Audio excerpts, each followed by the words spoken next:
The hunger, we always take it to be a signal that you must eat because you need nutrients. No, it's not. It's far from what that is. But that's such a pervasive idea. Oh, your body's malnourished and you need to eat, even as this person is 200 pounds overweight. What is it that you think you're missing here?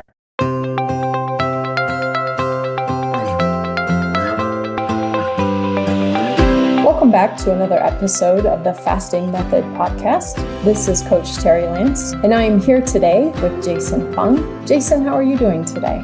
Good. How are you? I'm good. I'm good. So, Jason, we've been talking about the hunger code for a while now and trying to bring it into the practicality for everyone. We've talked about understanding hunger and the importance of being able to understand the different types of hunger and different ways that we can respond to those. We've also started talking a little bit more about why this is harder than just simply doing those things and how people can start to apply it more. So today I wanted to shift into what success actually looks like. How can people stop feeling like they're constantly starting over or constantly running into roadblocks and kind of reshape this whole journey for them rather than maybe the older way of approaching it? I know that you like to do a lot of research into cognitive behavioral things and becoming quite the psychologist there. So I wonder, as you think about this, what are your thoughts about how can people reframe this for themselves so it's not just outcome driven and success or failure based? Yeah, I think it's really important because ultimately you have to live with yourself, right? And what it means is that certain people will be driven by those metrics. Like, you know how you have people have the Aura rings and the CGMs and this and that. And for them, they rely on that to say it's successful. Like, oh, I had a good sleep and, I've been having good sleep. And it's based on sort of whatever this thing tells you. And there's some power in that, of course, because for example, if you're measuring your blood glucose and it is very high, then obviously there is some health benefit to bringing it down. But for a lot of people, they're not at that level, right? It's sort of like the sleep monitors and all these other biometric things. Just because you hit a certain target doesn't mean that you'll actually feel any better. You may or may not. It's sort of like these things where people say, well, you should sleep 8 hours a day. And you might or you might not. It actually is very questionable whether or not hitting that particular metric is important. This is one of the better studied ones, right? So, for example, a few years ago during COVID, I wasn't very busy, right? So then I thought I'm going to get more sleep because I only sleep for probably about 6.5 hours a day, maybe 6.5, 7 hours. So I was like, I should get more, right? So I tried to tack on an extra hour. I felt terrible. It was like horrible. I was actually groggy during the day. I felt sluggish. It was way off because I think I was waking up in the middle of the night too because I was getting enough sleep at 7 hours because honestly, I've been doing this for like 35, 40 years. And so this sudden change just to hit this metric, I actually felt worse. So even though everything says I should get that extra hour of sleep to hit this magic 8 hours, it just wasn't feeling good. And so I stopped it. It was like, this is dumb. Like, why am I pushing myself to get an extra hour when it doesn't even feel any good, right? So I just went back to my usual, and that was fine. And this is true for a lot of things. There's a lot of these sort of rules and this and that. And it's like to be happy or to be good or to be this or that, you need to hit this, whatever metric it is, right? For some people, it helps, but for most people, I think you really have to ask that question. What is it that you're doing it for? Why are you doing it? Because everybody has different reasons. And this is where you really have to be a bit introspective and really be a little bit mindful of what you're doing it for. Like for some people, it will be to look good in a bikini, and that's fine. If that's what you want, there's nothing wrong with that, right? But that's your goal. So then that's your most important metric. For a lot of people, it's to be healthier, to live longer, less pain, less diabetes, less hypertension, like whatever it is. And that's going to be your most important metric. For some people, it's just to feel good. That's going to be their metric. I think that that's really important because people can be very happy and healthy, even a little overweight. I mean, that's the so-called, some people call it the obesity paradox. It's not really a paradox, but People who are slightly overweight, not in the normal range, but they're slightly in the overweight, actually have the lowest mortality. If you're very fat or very thin, you actually have a much worse outcome in general. So, for most people, they can tolerate a little bit of fat, a little bit of love handles and just that sort of thing. And that's not that important. So again, whether it's the number on the scale or the reading on the CGM or the reading on the Oura ring or whatever, they're sort of like iffy, right? There are other ones like your blood glucose and your hemoglobin A1Cs and stuff that are much better defined, but those tend to be for people who are on the sicker side of the spectrum. So the people that I tend to see in my office, they have abnormal blood sugar. So to get that down is really quite important. As opposed to most people who are just trying to lose weight, they're actually not diabetic. They don't have to worry so much about that particular metric. So yeah, I think it's important to really think about why you're doing what you're doing. And for some people, fasting, for example, is just a way so that you don't have to feel guilty about eating ice cream or whatever in the summertime. And if the fasting allows you to feel not guilty, that's good. Nobody wants to feel guilty. Once you understand, hey, what is it that I'm doing it for? Why am I doing it? Is it so that I fit into these jeans properly? That's a good enough reason. Then sure, fast until you fit into your jeans properly, and that is your metric. It is this, what is important to you? And that's the hard question to answer. And this is why we really push this idea of community and finding somebody to talk to and stuff, because it's not easy, right? It's not easy to understand for yourself what you're doing this for, right? And if you don't know what you're doing it for, then you don't know what to measure, if there's anything you need to measure. So some people will be, oh, I want to hit this number. Sure, go ahead. You're numbers driven, get your CGM to that level and you'll be happy. Great. But that's not everybody. There's a whole industry around measuring all these sorts of things. A big industry. There's a lot of money in that, right? I'm not entirely convinced that it matters. Like it's, I think, driven by a lot of longevity promoters based on very fuzzy science, because you have to understand that these claims that you're going to live longer, they're just made up, right? Because nobody does a study where it says, oh, let's see, well, if you eat this and this supplement, are you going to live like 10 years longer? Nobody does those studies because you have to follow a large group of people for like 20 years. That's an incredibly expensive study fraught with all kinds of problems because all sorts of things happen in those 20 years.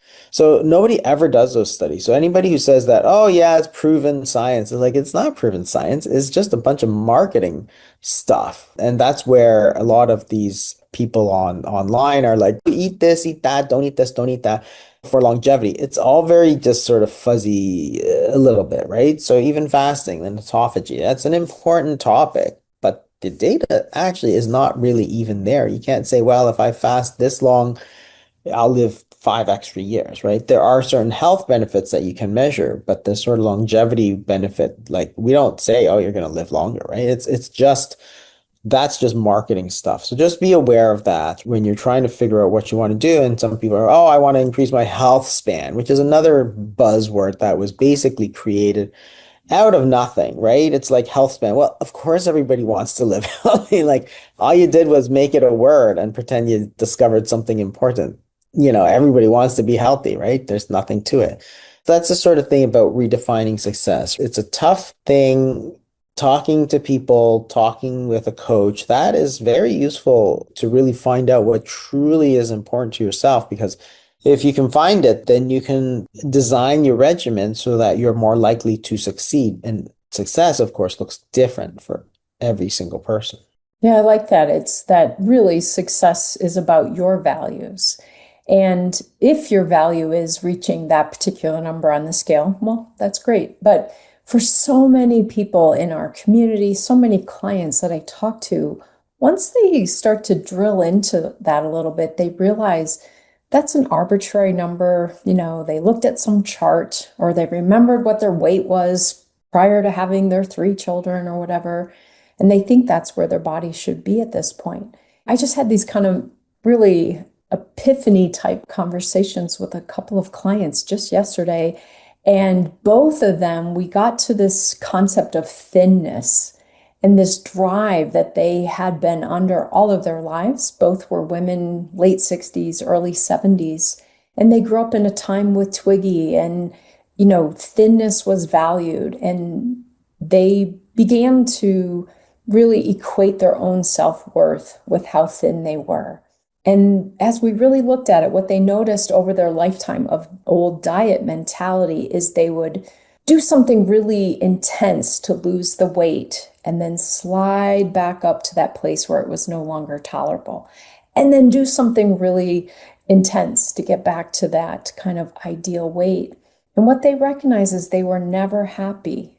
They were always at one end of this continuum or the other. And what one of them really identified is that when she's really eating the foods that work well for her body and using the frequency of eating and fasting that really works for her, she feels good.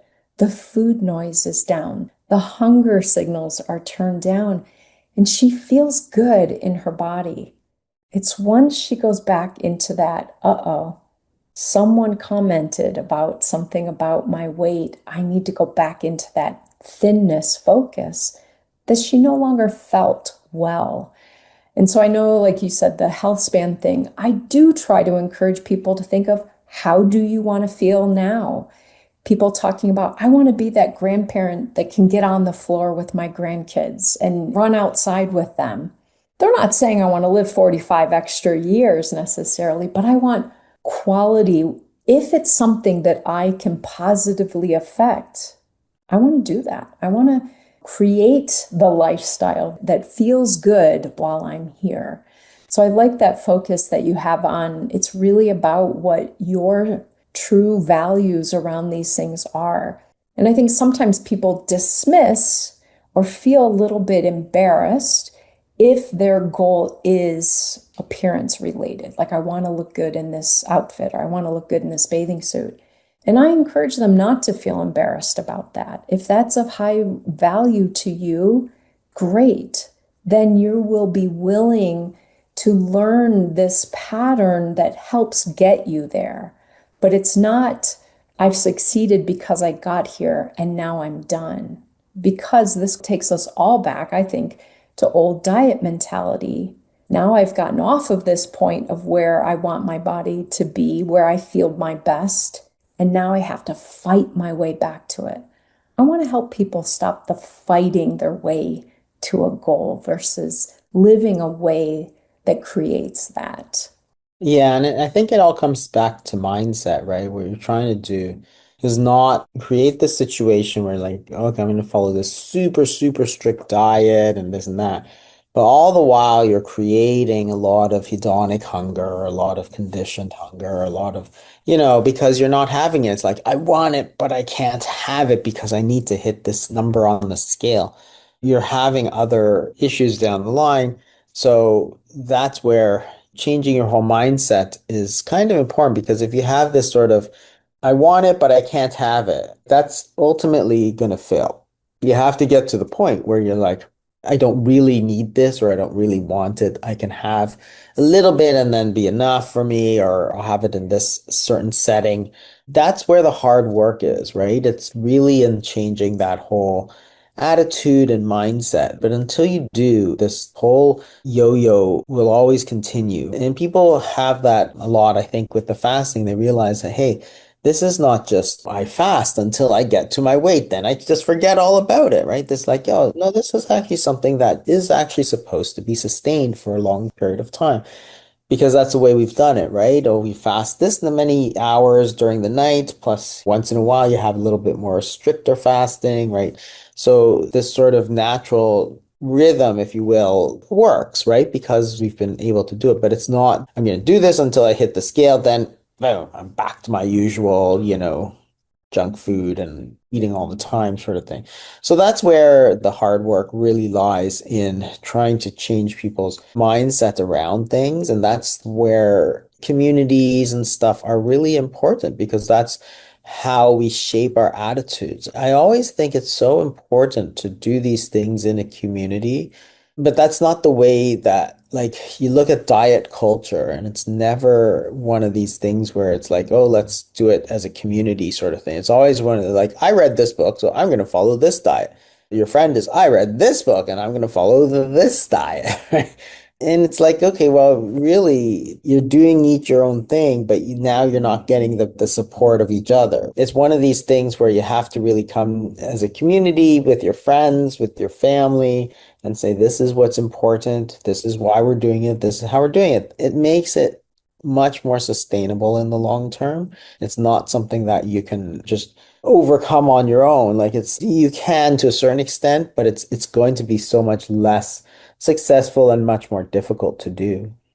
I notice that a lot of people often feel inspired by competitions, like, oh, I'm joining a competition at work to see which team can lose the most weight. And I get it. It motivates people to make progress and they experience a lot of joy in that. However, I normally see those things as not changing longer term patterns. They are short term, goal focused.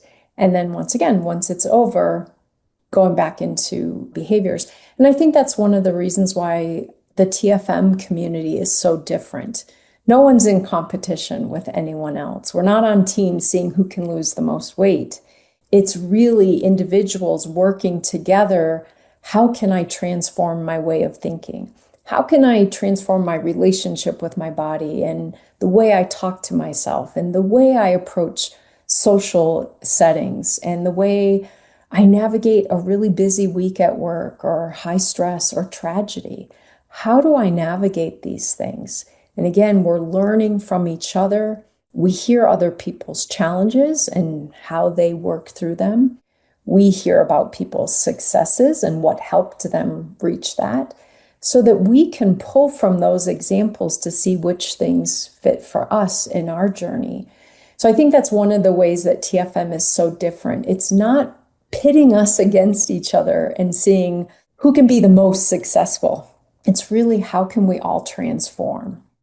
Yeah, and even this idea of the workplace sort of weight loss competition is not new. They've been around for like decades, honestly. And they almost never work because, again, weight loss is the long-term issue, right? It's like if you gain a little bit of weight over a few months and then lose it, it really doesn't matter that much from a health standpoint. But the way it's set up psychologically is all wrong because your goals are to win, not to change your habits or to change your mindsets or anything like that. The whole way it's set up is actually just all wrong. The motivations are all wrong. The psychology is all wrong. It's a competition, whereas we shouldn't really be in a competition, right? We should be each trying to do better. And yes, they're all friends and they try to do better, but the motivations are all wrong because it's like, again, you're going to set up a situation where you're going to be like, okay, I'm not going to eat ice cream. And I'm not going to eat cookies. I'm not going to eat cake. I'm not going to do this. I'm not going to do that. I'm not going to eat this. I'm not going to do that. But I want it, right? So again, that's fine for the 3 months of the competition or whatever. But then when that goes away, you might just go crazy on it because it's like, well, I didn't take it for so long. I'm going to have extra. I'm going to have double now, right? And then you wind up in a situation where everything comes back. So it's very temporary. And that's what all of these things have found, right? Because they've been really around for a long time and it doesn't really help. The biggest for a long time weight loss company was Weight Watchers, right? And of course, that's completely set up differently. It's a group, it's you're meeting, you're talking, you're discussing, it's much more focused on the correct things from a behavior change standpoint, as opposed to these kind of competition things like The Biggest Loser and so on. So the whole thing is really just it takes away from what you should be doing. Weight Watchers for a while was very good, I think. You don't become the biggest sort of weight loss company in the world without doing something right. It sort of, I think, lost a little bit of its way. COVID really hit it hard and stuff. So there was a few issues with it. And then they wound up being like, they wanted to be Ozempic pushers, right? That was their whole strategy, which is like, again, that pushed them into the grave sort of thing, right? But this whole idea is important because it's like once you get into your mind that this is not a short-term thing, this is more about changing attitudes than it is about changing diets, right? Changing mindsets. That's what's important. If you think it's just about the diet, I think you've already lost because you're basically just going to change your diet, but you'll never change the way you see success, the way you see what you eat and how it affects your body, sort of thing. And as you said, how it affects your choices down the road. If we move too far into a restrictive approach just to reach that goal number or to reach that marker of biometrics, are we actually changing how we think about those foods? You know, you've talked in other episodes about shifting the way you think about foods that are highly processed and full of sugars. You know, does it mean you'll never, ever again eat one of those things? Probably not, but they're much less appealing to you now because you've shifted the way you think about them. Yeah, and the other thing is that's the importance of mindfulness, which is really about awareness and not necessarily about deprivation. So even if you say, "Oh, I see this, it's a donut, ultra processed, high sugar, high refined carbs," but sometimes if you're mindful, you say, "I know I shouldn't have it. I know why I'm having it. It's really because, I'm just feeling a little down right now, right?"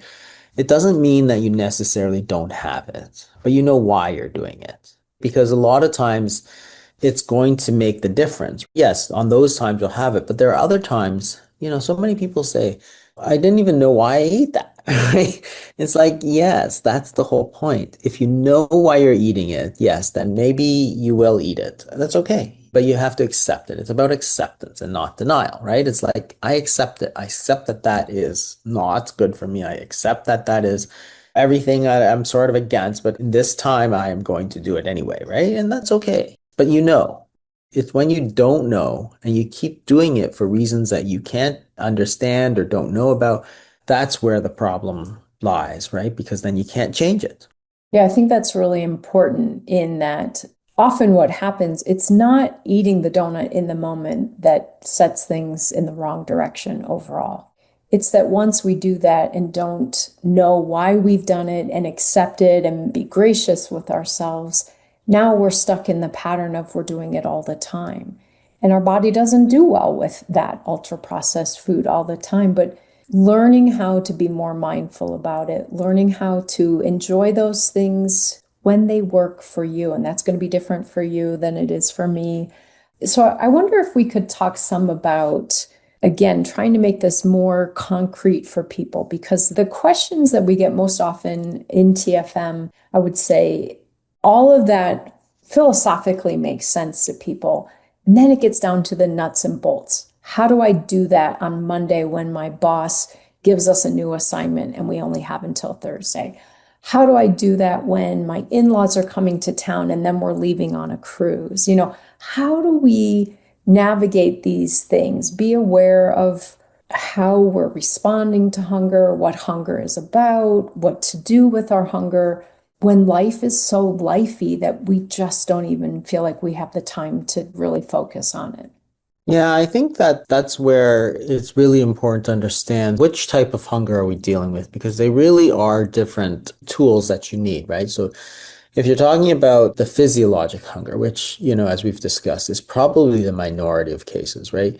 These are the hormones. This is your insulin and all that sort of stuff. And we talk about that a lot. And I think a lot of people know. And I think truthfully, a lot of people know that you really shouldn't be eating a lot of refined carbohydrates. You shouldn't be eating all the time, right?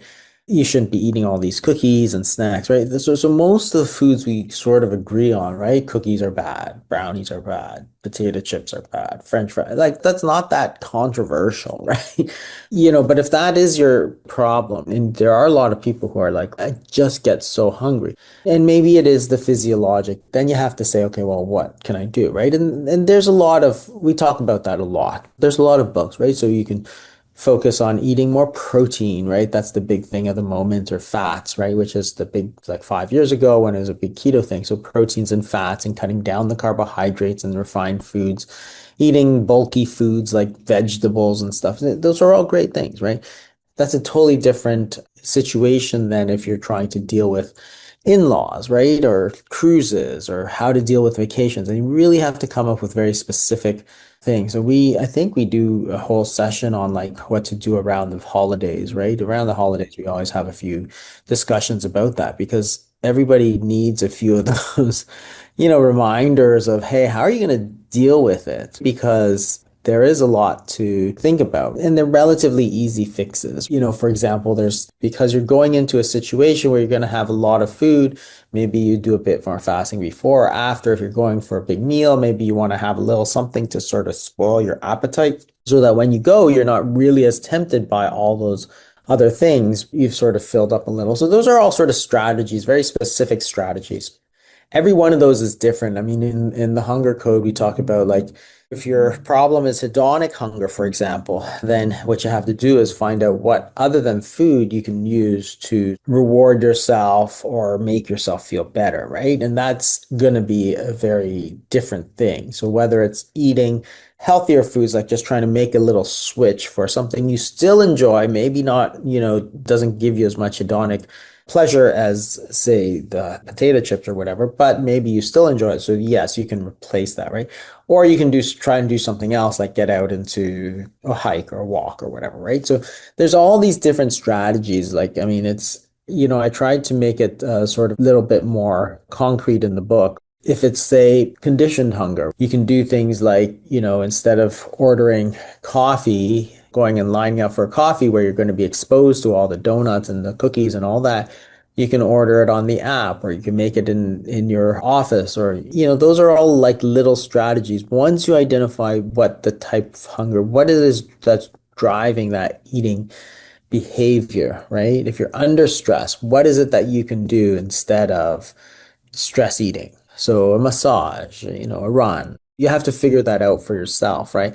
And then you have to be mindful, because you have to say, oh man, I'm under a lot of stress. So normally I would just go and eat this, but now instead I'm going to go do this, right? And it's like, okay, that's great.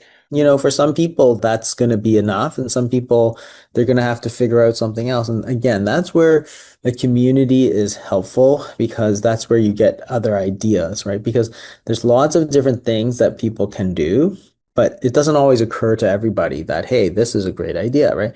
But when somebody else says it, you might be like, oh, I would really like that sort of thing, right? So there's where you have it.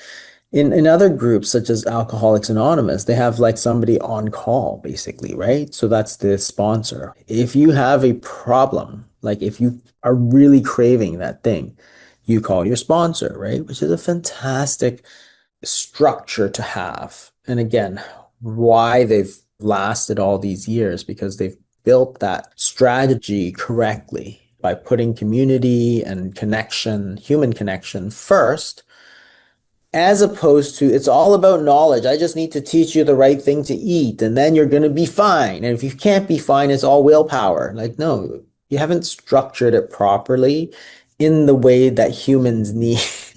That's not the way humans change behaviors. That's not the way to do it. There are successful ways, like schools and teachers and tutors, and Alcoholics Anonymous has sponsors, and Weight Watchers has meetings, and those are the ways that have worked. And they all have the same sort of idea. Somebody to help you, somebody you can talk with, somebody you can figure stuff out with, right? It's not new. We're all humans. We all know this helps. Why don't we do it in weight loss? I really have no idea. Yeah. Like, I really just don't. It's really fascinating sometimes in some of the larger community meetings. Yesterday, in one of my meetings, there was just this moment that if we could see what everyone was doing internally with emojis or something, there would be light bulbs and mind blown images coming up on the screen, because someone made a connection and said it in such a way that it clicked for a lot of other people. That again, in isolation, that might not click for us for another 5 years or something, but in that group, we got exposed to it. Something else that you highlighted in that I think is so important is the idea of being a little more introspective and even proactive for ourselves, and not making excuses for ourselves, but recognizing, oh, this is a very stressful situation. Maybe this very stressful week at work under deadline, while my in-laws are staying with us, is not the time I should try a longer fasting protocol that I haven't done before. Maybe this is the time I should dial back my fasting and actually eat 3 meals a day for a while, so that that homeostatic hunger is well managed, which may then help me be more clear when it's hedonic hunger. And then I can choose other strategies. So learning when are we more vulnerable to certain things? Like you said, rather than going into the coffee shop, maybe that's too vulnerable of a situation to put yourself in at that time. So this would be a good time to order it or have someone bring it out to you or something. So that whole idea of experiencing that we have to be making adjustments as we go. It's not full throttle and then foot on the brake. We're making adjustments all the time, just like we do when we're driving. Someone pulls out going really slow in front of you. You have to make an adjustment and you have to check and see and make sure it's safe to get around them. We have to do that when it comes to how we navigate our hunger. There are times when I'm more vulnerable and times where I feel more able to manage it with clarity. Learning those times and learning to, again, give ourselves the grace to do it differently. I don't expect my clients to do two 66-hour fasts while they're on vacation with their family. We talk about how will you do meals that feel great for you? When will you include the dessert if that's part of your plan for vacation? So again, making adjustments to it rather than I'm going to start and stop, all or nothing, because I think that keeps us focused on I'm being successful, I'm failing. And that's not what it is. It's putting the gas pedal on a little more, applying the brake at certain times. That is navigating it long term. Yeah, there's always adjustments to be made for sure because life throws different things at you. So, what might be important in one aspect, like if you look at when you're a teenager and early 20s, appearance is probably what drives most people. It's simply the most important thing for them at that moment. They're trying to meet somebody else, they're trying to have friends and go out and look good and all this sort of stuff, right? So, that's fine. If that's what your goal is, then that's totally fine. As you get into sort of middle-aged, into this 50s and 60s, well, then your focus shifts, right? And that's just a natural thing. So you have to adjust as well. So again, it's probably not going to be looks as nearly as much as it is going to be staying healthy, staying active, making sure you're not having a lot of pain, and your focus is going to naturally shift. And so you have to shift with it, right? And that's that whole mentality of like, you're going to be able to make these tweaks, but you don't have to do it alone. Like everybody goes through this. People have ways that they've used that might be useful to you. And if you're not talking, then hey, you're not going to have that, right? It could be something very minor that just makes all the difference. It happens all the time, but it's the accumulation of all these little things. And I see this a lot where people are like, well, I just cut out this sugar, in my coffee. I just cut out the little bit of sweeteners and that's really made the difference. And other people will be like, well, I just started taking maybe some sort of supplements that they found helpful or something like that. Because there are things that are very useful and can make you feel better, right? And maybe some of it is the placebo effect. I don't know. That actually happens quite a lot with multivitamins, but there's a lot of these things. People have joint pain with them, so they start taking collagen or this or that, and some of them will feel better. Some of them won't, but some of them will. And it's like it almost doesn't matter if it's a placebo effect. The effect is real. That is, people actually do feel better. Yes, it may not be necessarily the supplement or whatever. It's the way your body perceives it. And it doesn't matter, right? You feel better. Why does it matter? Like, that's what I don't understand. Like, a lot of people are obsessed about this fact that, hey, it's all a placebo effect. I'm like, but why do I care, right? I mean, honestly, I don't. Like, if I have pain, and I take whatever supplement, and it really turns out that it's just the placebo effect. And this happens for surgeries too. So a lot of people used to get these knee scrapings and stuff. They'd scrape away some of the cartilage and stuff that was out of shape. Anyway, it turns out when they do sham surgeries, it's all a placebo effect. Even a lot of bariatric surgery turned out to be a lot of placebo effect, like 60% placebo effect sort of thing, right? But again, that's looking at it from a scientific standpoint, which is always important. But on the other hand, from a patient standpoint, it doesn't matter. If you feel better, it doesn't matter, right? If you believe that that thing works for you, then take it. As long as it's not toxic and high doses, right? Then take it. It's okay because the effect is actually real. You really feel better. And maybe it's not because of the collagen that you took or the hyaluronic acid or whatever the supplement is. Maybe scientifically it doesn't hold up to scrutiny, but you only care really about your own self, right? I don't care that that collagen didn't help the next guy because it was all placebo effect. If I take it and it helps me, then take it. That's the attitude. 'Cause sometimes people get so bent out of shape about, oh, it's proven this, it's proven that, it's proven this. It's like, my goal is not to prove anything. As a physician, my goal is not to prove anything. My goal is to help people feel better and be healthier. And if it means that they utilize the placebo effect, I'm okay with that. So that's the same thing, right? And a lot of it is these little tweaks, these little things, and that comes out in conversations. That's where the real power happens. There's so much data actually to show how happy people are and stuff is really the product of the number of meaningful conversations that they have in a day and all this sort of thing. So really it's a severely sort of underappreciated aspect of what we do. We're trying to bring it back somewhat with the communities we're trying to put together. But most of the time, I look at these other programs, these weight loss this and weight loss that, and it's like, you're missing the whole thing, right? Because you think it's all about, oh, eat this diet, eat this, count this, get the CGM, get the Urban, get the this and that. And hey, you're going to be better. That's the view promoted by all these sort of longevity. Here's my full stack of supplements, and this is the exercises that I do, and this is the meds and the drugs, and here's this. Go do it.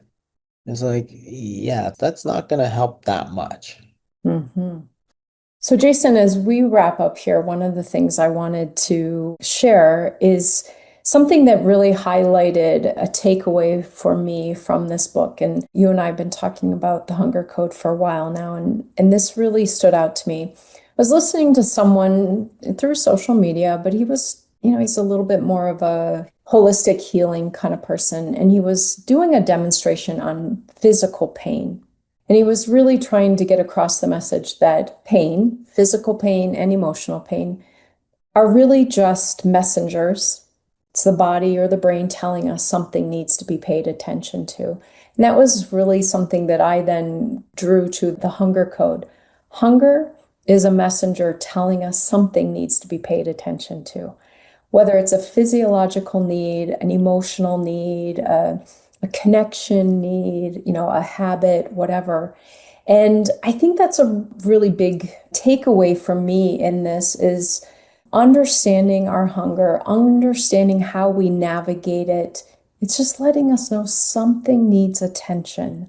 And it doesn't always mean we need to eat. It doesn't always mean we need to eat for reasons that have nothing to do with food or that do have to do with food, but it's telling us that something needs attention. So I'm hoping that everyone can kind of take what you and I have been talking about over these past few months and really think about your book and this focus on what is hunger telling us? How can it be a messenger that helps us rather than feeling like something we are just driven to meet in some way or ignore in some way versus what is it telling us? And how can we use that information to move forward? Yeah, I think that's absolutely right. It's a good way to look at it. The hunger, we always take it to be a signal that you must eat because you need nutrients. No, it's not. It's far from what that is. But that's such a pervasive idea. Oh, your body's malnourished and you need to eat, even as this person is 200 pounds overweight. What is it that you think you're missing here? You're right. That's what how we think of it, but it's not really. It's this more general signal of, hey, let's pay attention here. What is going on, right? Is it social? Is it emotional? Or is it physiologic? I always think is so interesting when you do the fasting is that it really isolates that sort of homeostatic piece. And you realize that's actually the easiest part to deal with by far, right? It's the easiest part, like the physical, physiologic hunger, homeostatic hunger. It's actually way easier to deal with that than the other stuff. The other stuff is what totally kills you, right? The social part of things, the habit part of things, the hedonic part of things. That by far and away is much harder to deal with. And because it's not about the foods and stuff, then if you are singularly focused, which is what I see on all these diet programs, on eat this but not that and not too much of this, right? You're just talking about foods. You're not talking about social conditions. You're not talking about emotional. So you've completely missed the conditioned hunger, the hedonic hunger, right? So that hunger, which is a signal, pay attention, physical, emotional, social, winds up getting turned into oh, it's all about the food. No, it's not about the food. That's what we're trying to say. It's not. That's how the fasting is actually very, very useful because it helps you realize that it's actually very little about the food. There are lots of healthy diets out there. You look at diets around the world, they're very different. When you go to Japan, when you go to China, when you go to Israel, when you go to Italy, when you go to, United States, United Kingdom. I don't care where the diets are very, very different, right? But the emotional social part is what separates people, not necessarily the food, because the foods vary so much. You go to Japan, they're eating a lot of rice, for example. You come here, we're in the United States, there's a lot of meat and beef and chicken, right? So there's different focuses for sure. But for so long, we focus on the food part of it. We need to do more. Absolutely. So if any listeners are inspired to really dig into this more, obviously we have a thriving community where we get to talk about these things. Every meeting I've had for the last couple of months has been focused on hunger. What are the cues telling us? How do we manage that? What do we do? So come on in, join our community. Obviously, if you're wanting to dig in even deeper, we have coaches that can work on this, navigating it with you. And again, it's not just eat this, don't eat that, but to really work on the hunger, what's fueling it, what is it telling you, and what you can do about it. So until we meet again, Jason, thank you so much for this conversation. I hope everyone does well out there, and we'll be back next week with another episode. Thank you.